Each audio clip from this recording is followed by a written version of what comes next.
Hello, this is Hank's Huddle, and today I'll be predicting the Texans at Patriots game. This electric Patriots offense will face the number one ranked defense, as in the Houston Texans. Texans franchise quarterback C.J. Stroud was having a lot of trouble, having 3 turnovers and not a whole lot of yards and only 1 touchdown in last week's wildcard game against the Steelers. Now he faces this Patriots defense led by Christian Gonzalez and Milton Williams. And it will only get harder for C.J. Stroud because his star wide receiver Nico Collins is out with a concussion. Nico Collins is a Pro Bowler and has picked up over 1,000 yards in his 3rd straight season. Though if I'm being honest, none of that really matters because, like I said, they have the number 1 defense in the NFL, and it is super good. Last week, they scored 30 points against the Steelers. 14 of that was from the defense alone. So clearly the defense has some momentum towards the Texans offense, getting 2 touchdowns defensively.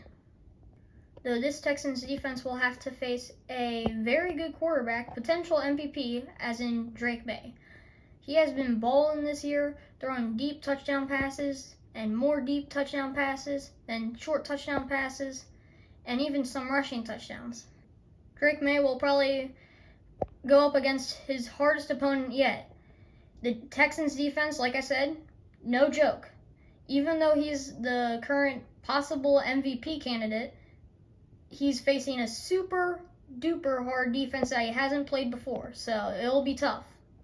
Though this Patriots defense isn't any joke either, because they helped their team win a 16-3 win over LA.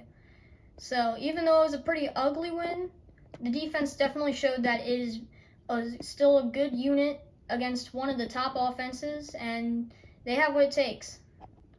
Though, as briefly mentioned, it will be played in Gillette Stadium, the Patriots Stadium, for those who don't know it. So this will be a tough game, considering that they'll be having their fans for them, especially when the Texans offense is out there, which proved they're not exactly insane. So even though the Patriots have the possible MVP, a super good offense, and a pretty decent defense, I have the Texans edging this one out 20-17. That is my report.